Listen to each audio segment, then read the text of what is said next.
Thanks for being here. Great to be here. Thanks for having me back. Well, you've got to tell us quite a bit about these great looking bottles. Yeah, oh yeah. Wonderful tasting Scotch whiskeys. Yeah. Well, yeah, I guess when you think about it, the whole enjoyment of Scotch whiskey starts with our eyes, right? And one of the things that, that we're fond of is kind of, doing some, I guess, 21st century, very sort of art-forward packaging, right? Hence the labels on there. We've got a great design team that actually, puts this together. Right.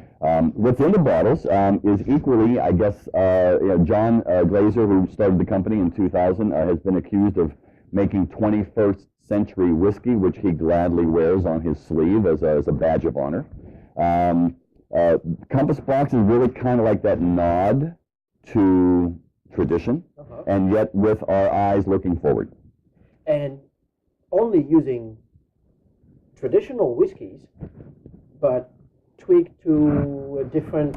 Right, some non-traditional methods of making the whiskey. Right. So as negociant blenders, we have no control over the production and the maturation of the whiskey. The only thing that we have control over is being able to pick the very best barrel. So very much like a wine negociant, picking the very best grapes, very best barrels.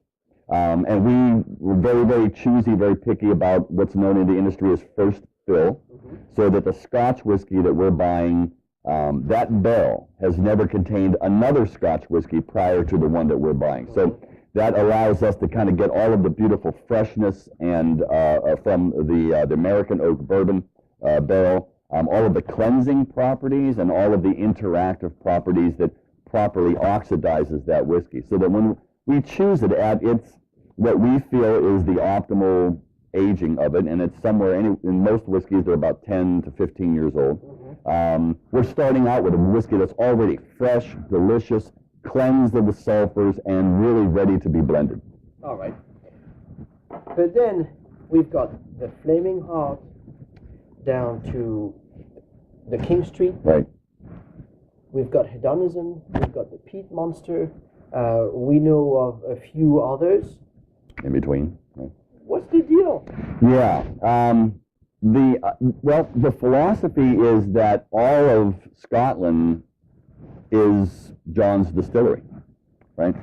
When you think about a nice playground, right? It's a great playground. You got a lot of room, right? When you think about a distillery character, and we typically think of regionality. So it's a Speyside quality, it's a Highland quality, it's a Lowland quality, an Isla or Island quality, and that's fine. That's fabulous. But it's limiting.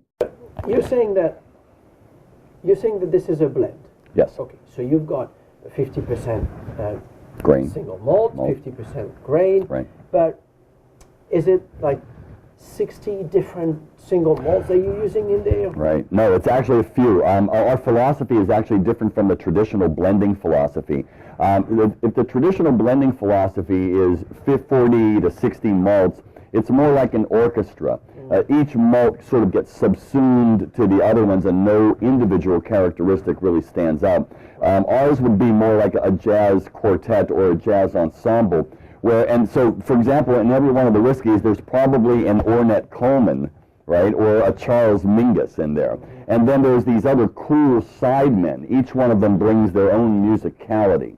Each one of them brings their own individuality, and yet they combine with each other to make this whole completely different creation. But it also means that your grain whiskey in there, and as you mentioned, coming from one distillery, speaks for itself. It does. And I think one of the things that John probably proved to the whiskey world was the thing about hedonism. Hedonism was the whiskey that he started the company with. And this is a staple. And it's the staple, and it's a flagship, right? But it's grain whiskey. Even Michael Jackson, the great author himself, even questioned the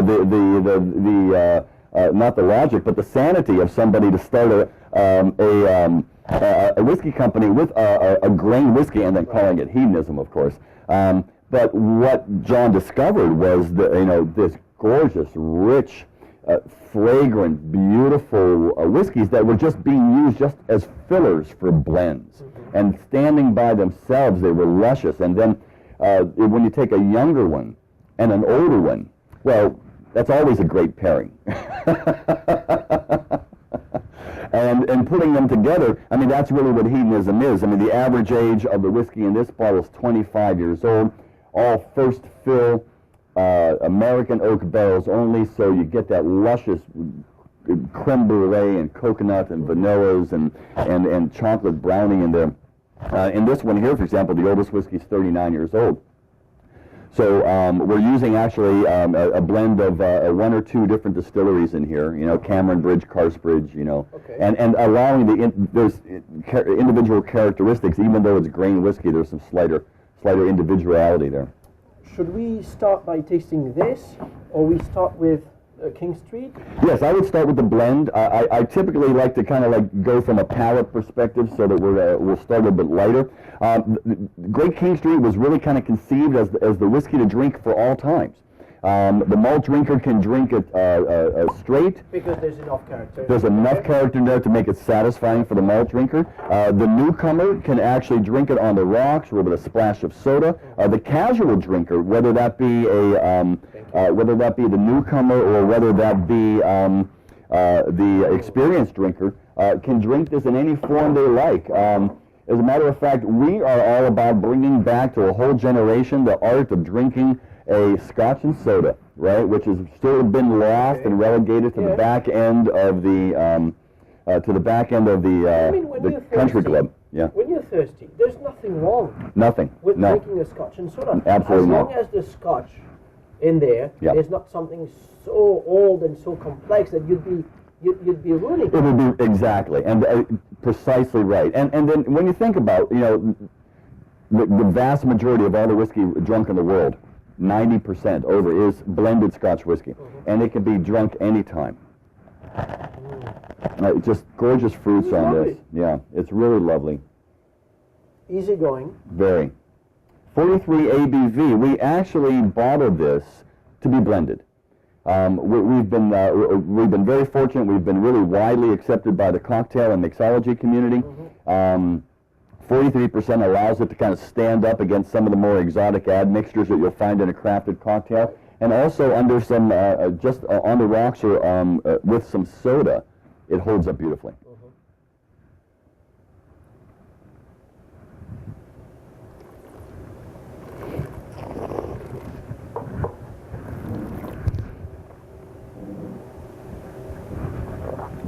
Yeah. Okay, so I'm it didn't hurt in any way. No.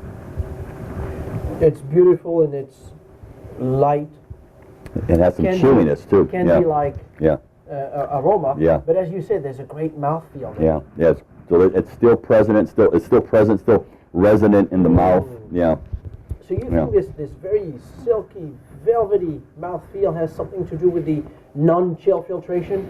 That's a part of it. You know, you have to consider the qualities, the individual distillery qualities of the juice itself, right? Like, for example, you bring a little bit of Kleinlich in, you're always going to expect a little bit of a waxiness, because that's sort of like the natural part, and that's what we love about Kleinlich, right?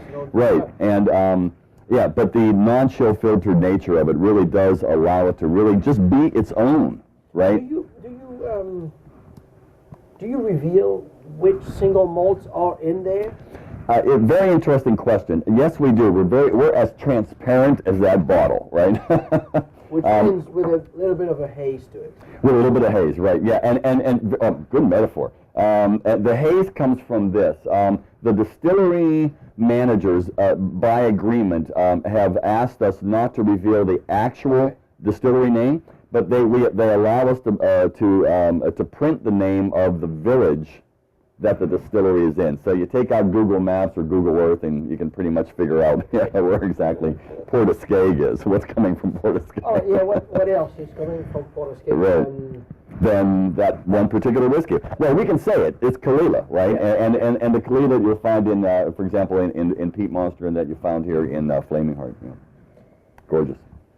The nose is wonderful. It is. It brings caramel, but Yeah. it brings something else. There's a complexity there. For Well, there's some nice fruit, some really lovely fruit. And now, let me actually kind of like, I want to introduce this because as a blended malt, we introduce a whole other part of how Compass Box is made, and this is really where the innovations are coming. Because again, remember, we're not aging the whiskeys themselves. We're not producing the whiskey. We're buying that barrels. But what we do to it afterwards, no chill filtering, no caramel coloring, or secondary aging. And in our case... Oh, so you may transfer some of the whiskey that you have already, well, purchased. Yes. Into different barrels? Absolutely. And one of the innovations that we've done is with the introduction of the original spice tree, which, as you remember, had its controversy about how the second wood was actually introduced into the barrel. But this is it. This is from France. This is it looks different. It's Cecil Oak. It's Quercus petrea, as opposed to Quercus alba right here in American White Oak. Right. Very fine grain. And as you know, they cooper very differently there. They hand split these as opposed to sawing from here. Yeah. And the other thing, of course, is that this is toasted and this is charred. So where we have 4 levels of char here, one of the things that John discovered with the cooperage up in the Vosges forest, where these trees, and these are 195-year-old trees, predominantly used only for Bordeaux, the barrels. One of the things that they came to realize is how many different ways, almost an unlimited way, to actually toast that wood in order to coax out all of the flavors that are hidden in the compounds. Whereas you only have 4 levels of char here, this is almost unimaginably infinite. And what we do is we create these barrels, and the secondary barrels, which are American oak staves, but we pop the heads off, and we replace the heads with French oak heads. Now, John developed this for our Oak Cross whiskey because the original spice tree had an insert like that, and the Scotch Whisky Association came calling with a cease and desist letter and put an end to that. And that's one of the great controversies, but it certainly branded him as, the iconoclastic innovator. Right. And everyone loved that whiskey. When Oak Cross came out, we didn't violate the structure of the barrel. We made it part of the barrel, and so reintroduced spice tree using that methodology. There's a lot of tweaks in between the ratio of the malts, how the toasting of the French oak, the length of time. But then here it's only in the heads. Only in the heads. Okay. Only in the heads. Yeah, and that's really the brilliant part of it. Because, first of all, I mean, just look at that gorgeous color. It's just beautiful. Well, wait a minute. Because that's the European oak. This is that Quercus petrea that gives that color. Yes. All right. Yeah, it's the Quercus petrea itself, absolutely. Because otherwise, it would look just like this, right? It would look just like this. It looked like this going into the barrel, coming out. But what not only just the color, but the gorgeous spiciness that comes out of this. So this is what people would have called a vatted malt before? Up until last Tuesday evening, so November 23rd, 2011,